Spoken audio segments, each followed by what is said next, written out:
औज़ुबिल्लाहिमिनश्शैतानिर्रजीम बिस्मिल्लाहिर्रहमानिर्रहीम। ये स्टूडेंट्स अस्सलाम वालेकुम, मैं हूँ आशिक हुसैन पठान आपकी खिदमत में। आज इंटर क्लास के हवाले से अगर बात करें तो हम कंट्रोल एंड कोऑर्डिनेशन जो हमारा चैप्टर चल रहा है, लास्ट में हमने न्यूरॉन्स की टाइप्स वगैरह on the basis of structure function myelin sheath के हवाले से इलेक्ट्रिक पोटेंशियल, ये सारी चीज़ें हमने डिस्कस कर ली हैं। आज हम नर्वस सिस्टम के हवाले से बात करेंगे। देखिए, जो नर्वस सिस्टम होता है, तो सबसे पहले तो मैं आपको ये बता दूं कि नर्वस सिस्टम या न्यूरॉन या न्यूरोगिल या नर्वस टिश्यूज XYZ जितने भी हैं, ये which are concern to the nervous tissues nervous system, तो ये these are the property of only animals. ये एनिमल की प्रॉपर्टी है। They are not present in the plants, fungi and algae या बैक्टीरिया वगैरह, तो इनमें ये न्यूरॉन्स वगैरह नहीं होते, ये एनिमल की प्रॉपर्टी है। तो नर्वस सिस्टम यानी एक ऐसा समझें कि पूरा निज़ाम है जो कंट्रोल करता है हमारी बॉडी की एक्टिविटीज को। बेसिकली देखा जाए तो ह्यूमन बीइंग जो है the most complex organism of all the organisms. ये हमारी दुनिया में जितने भी ऑर्गेनिजम्स हैं उन सब में कॉम्प्लेक्स है। अगर रूहानी तरह से देखा जाए, स्पिरिचुअली, तो अल्लाह ताला ने खुद फरमाया है कि हमने इंसान को बहुत आला उम्दा और खूबसूरत पैदा किया है, और हर चीज जो है वो इंसान के लिए पैदा की है। और अगर बायोलॉजिकली देखा जाए तो वाकई इनकी अगर बनावट देखें, हम स्ट्रक्चर देखें, इनकी कंपोजिशन देखें, उनकी फिजियोलॉजी, जेनेटिक्स देखें, तो वाकई इंसान जो है वो complex of all the organisms, यानी जितने भी हैं उनमें सब में। तो इंसान जो है वो 11 से 12 यानी कलेक्टिवली, अगर मेल फीमेल को अलग देखा जाए कुछ सिस्टम में, तो 11 से 12 सिस्टम्स से बनी है इंसान की बॉडी। जो हर एक सिस्टम जो है वो अलग अलग यानी कोई ना कोई मेजर रोल प्ले कर रहा है, तो हर एक का अलग अलग फंक्शन है। तो जो हमारा नर्वस सिस्टम है, it plays the major role of the control and coordination. That means it controls all the activities of the body, यानी बॉडी की जितनी भी एक्टिविटीज है सबको कंट्रोल करता है ये जो हमारा नर्वस सिस्टम है। जितने भी बाकी सिस्टम हैं वो इसके मोहताज हैं। वैसे तो हर सिस्टम जो है वो किसी न किसी पर डिपेंड करता है, यानी नर्वस सिस्टम भी दूसरे सिस्टम्स की तरह यानी उनके सिवा जिंदा नहीं रह सकता। अगर सपोज उनकी ब्लड सर्कुलेटरी सिस्टम अगर काम न करे तो नर्वस सिस्टम भी डैमेज हो जाएगा।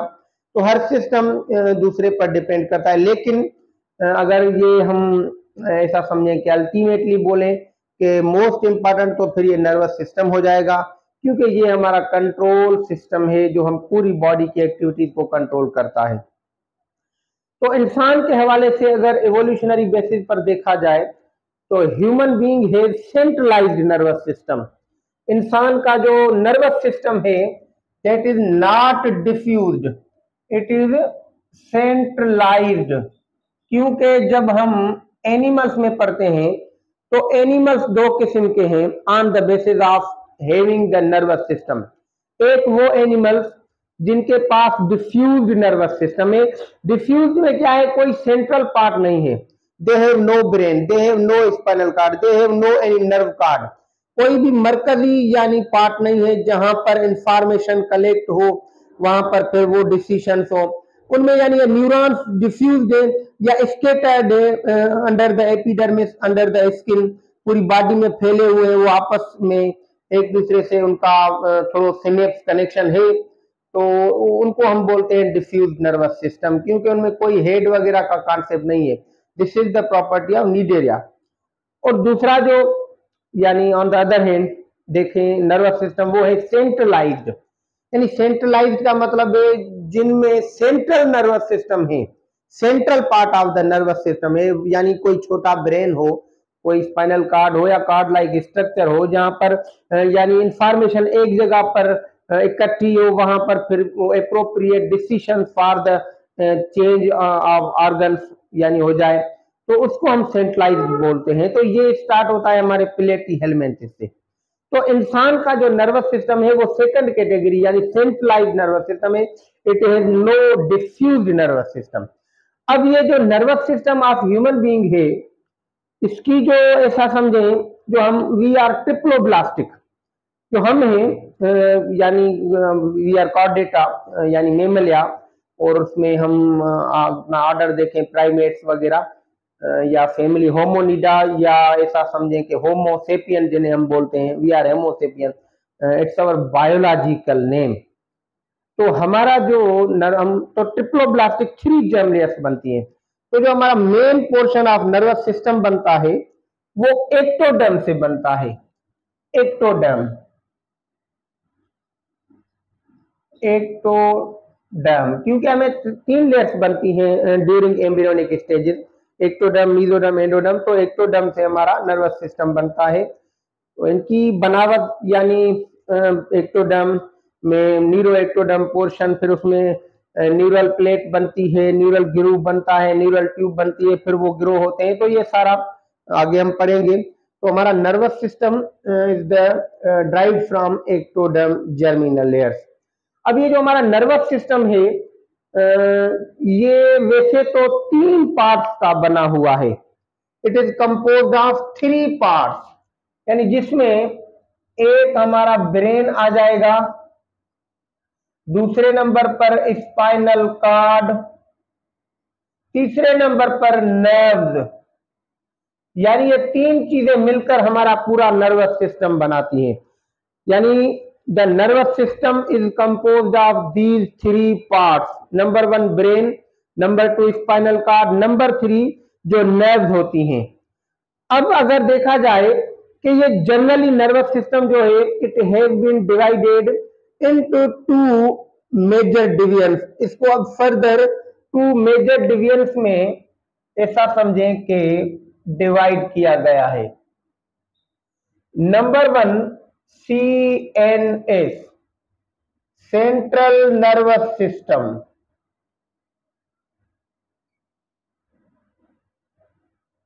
Central nervous system, central nervous system में हमारा ब्रेन प्लस में स्पाइनल कॉर्ड, ये 2 पार्ट आ जाएंगे, brain and spinal cord. Brain और स्पाइनल कॉर्ड मिलकर हमारा CNS बनाते हैं।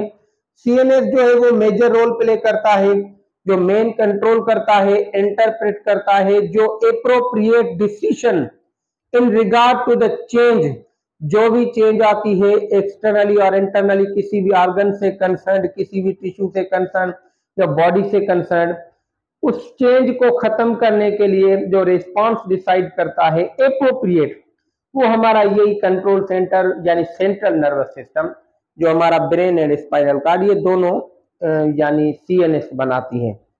और जो दूसरी डिवीजन है जिसे हम बोलते हैं PNS, PNS यानी पेरिफेरल नर्वस सिस्टम। ये अब पेरिफेरल है।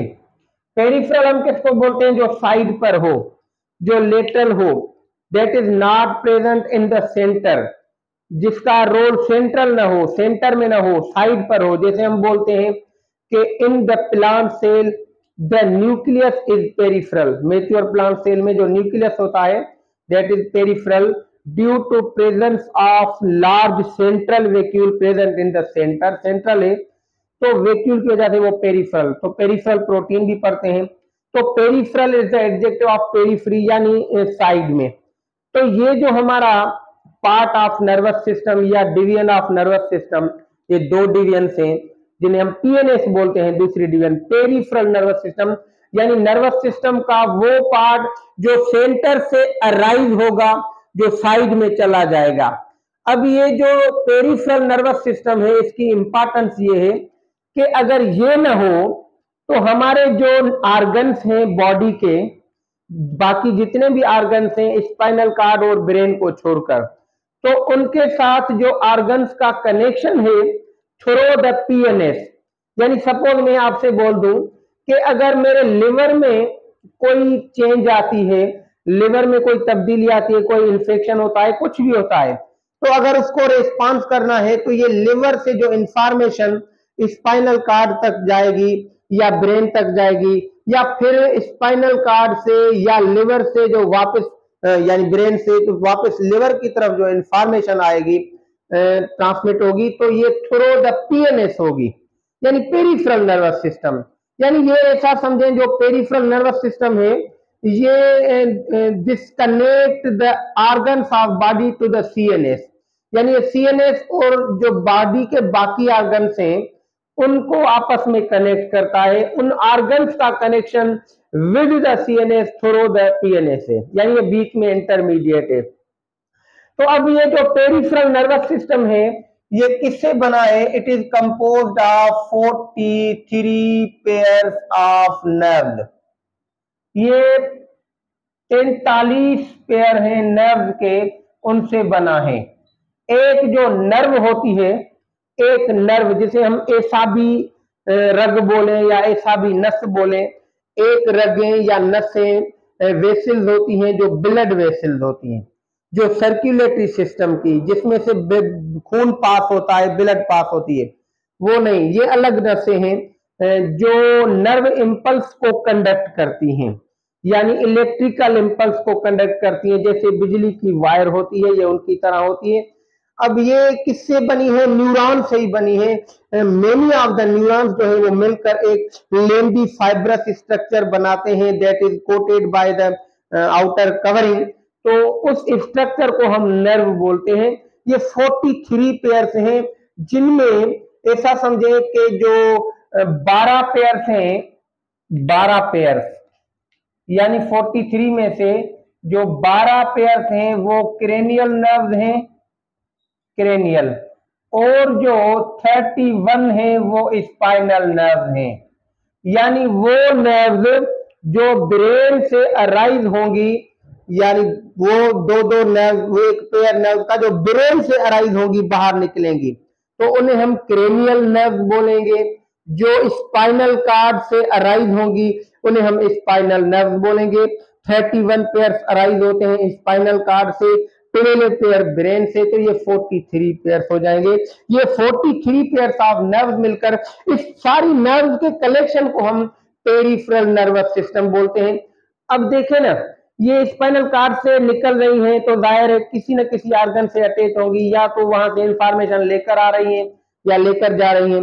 ये जो क्रेनियल नर्व, ये भी किसी न किसी ऑर्गन से, किसी बॉडी के पार्ट से अटैच होंगी, 12 पेयर्स जो है। तो यही है हमारा पेरिफेरल नर्वस सिस्टम। अब पेरिफेरल नर्वस सिस्टम को, यानी इस पूरी नर्व को, यानी कलेक्शन ऑफ नर्व को साइंटिस्ट ने 2 हिस्सों में फर्दर तकसीम किया हुआ है। यानी एक हिस्सा हो जाएगा हमारा अफरेंट डिवीजन, अफरेंट डिवीजन, दूसरा हो जाएगा इफरेंट डिवीजन। अब अफरेंट का मतलब होता है टू, अफरेंट का मतलब होता है टू, इफरेंट का मतलब होता है फ्रॉम। तो यानी afferent division of the PNS, यानी पेरिफेरल नर्वस सिस्टम की वो हिस्सा, यानी उसकी वो नर्व जो टू द सीएनएस इंफॉर्मेशन लेकर जाती हैं, टू द सीएनएस, यानी ऑर्गन से सेंट्रल नर्वस सिस्टम की तरफ, तो उन्हें हम बोलते हैं अफरेंट डिवीजन या अफरेंट पाथवे।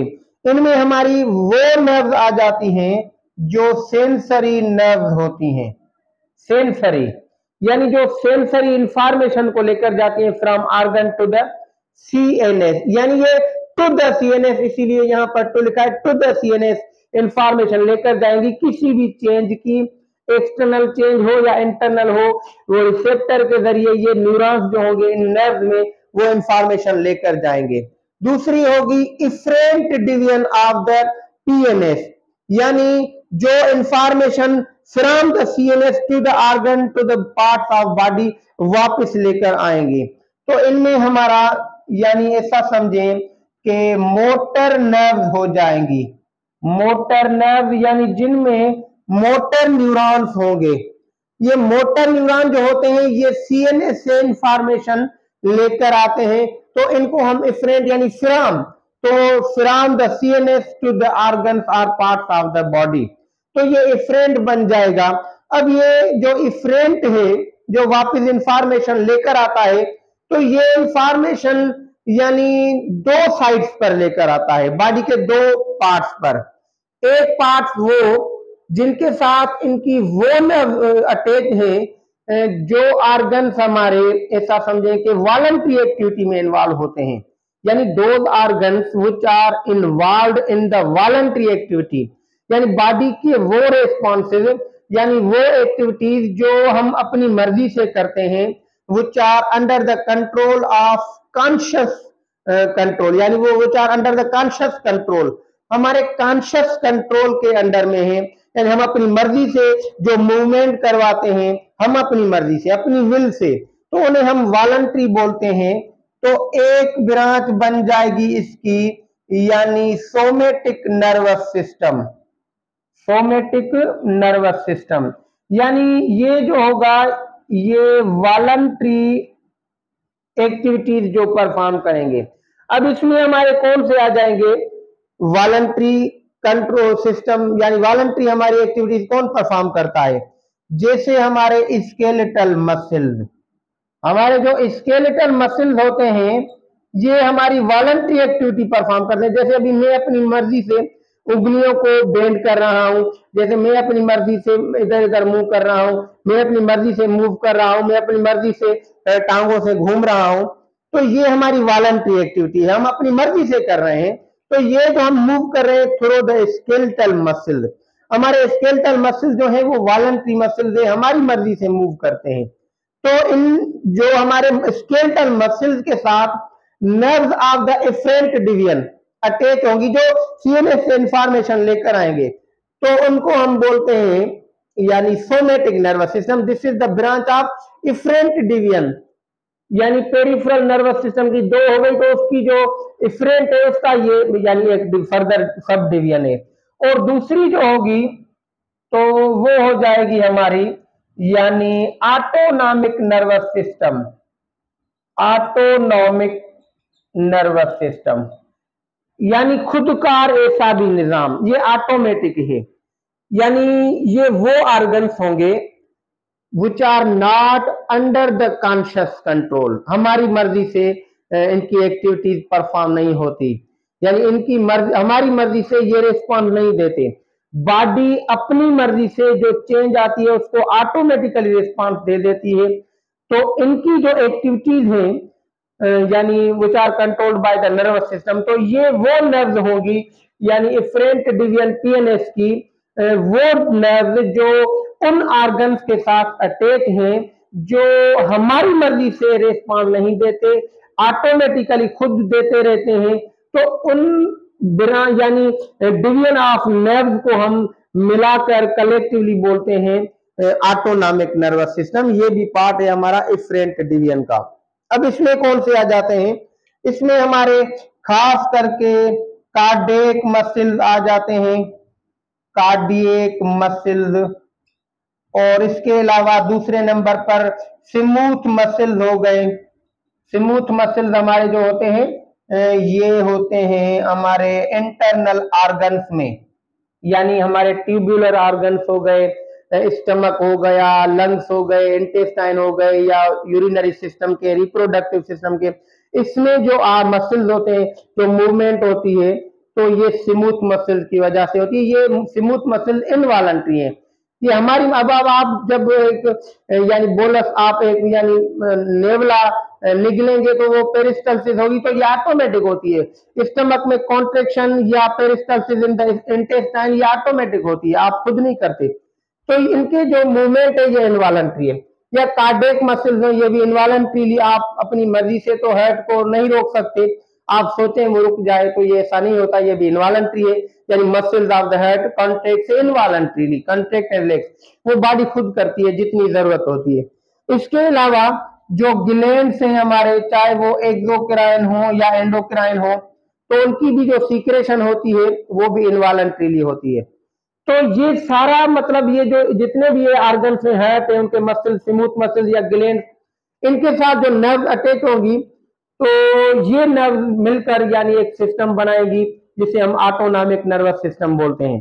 अब ऑटोनॉमिक नर्वस सिस्टम को फर्दर डिवाइड किया गया है यानी दो ब्रांचेज में एक ब्रांच होगी हमारी जिसे हम बोलते हैं सिंपैथेटिक नर्वस सिस्टम।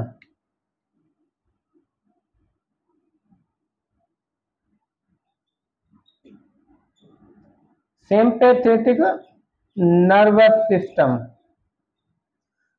और जो दूसरी ब्रांच होगी वो होगी पैरासिम्पैथेटिक। पैरासिम्पैथेटिक नर्वस सिस्टम, यानी sympathetic and parasympathetic nervous system, ये दूसरी ब्रांच हो जाएगी। This is the branch of autonomic nervous system, यानी वो nerve which are attached with those organs which perform activity involuntarily, जैसे glands, smooth muscle and cardiac muscle. अब इनमें फिर यानी दो किस्म के यानी नर्व्स हो जाएंगी। एक वो जो यानी वो हमारे ऑर्गन्स, यानी ऐसा समझे कि जो ऑर्गन्स, इन ऑर्गन्स की कंडीशन दो होती हैं। एक वो कंडीशन जब ये रेस्ट में या at the time of digestion, resting and digestion, तो इस टाइम यानी जो हमारे सिस्टम होगा वो पैरासिम्पैथेटिक, रेस्टिंग प्लस डाइजेशन। तो ये जो है यानी ये नर्व पैरासिम्पैथेटिक नर्वस सिस्टम की जो नर्व होंगी, तो ये नर्व यानी जो हमारी एक्टिविटी है उनको इनहिबिट करेंगी, इनहिबिट द एक्टिविटी, ये एक्टिविटी को इनहिबिट करेंगी।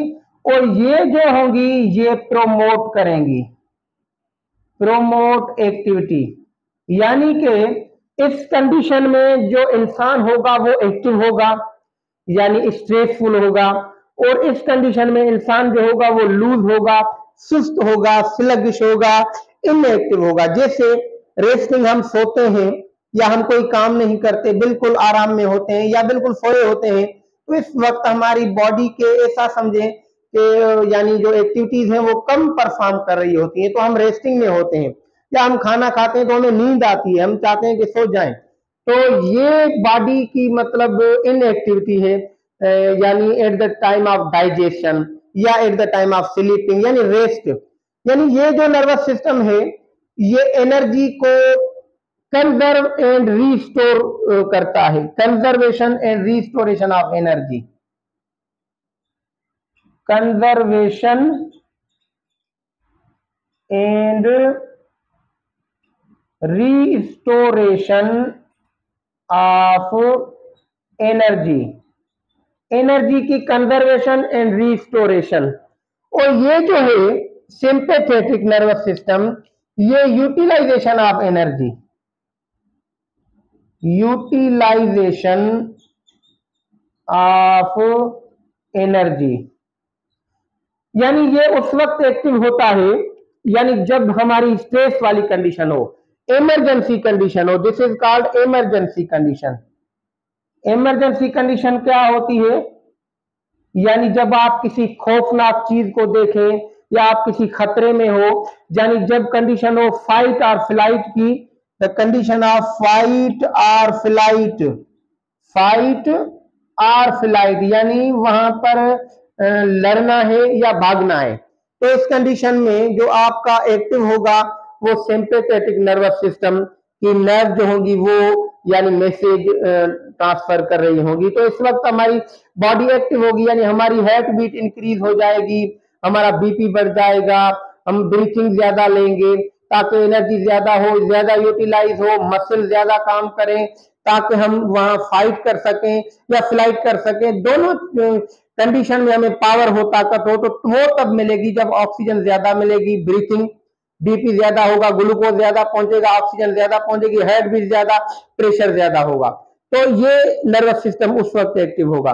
ये जब हम खाना खाएंगे डाइजेशन यानी फास्ट हो जाएगी, इसमें डाइजेशन स्लो हो जाएगी, तो इसमें सेलिवेशन होगी, यानी इसमें जो ऑर्गन्स हैं वो इनएक्टिव हो जाएंगे, बाकी डाइजेस्टिव सिस्टम एक्टिव रहेगा।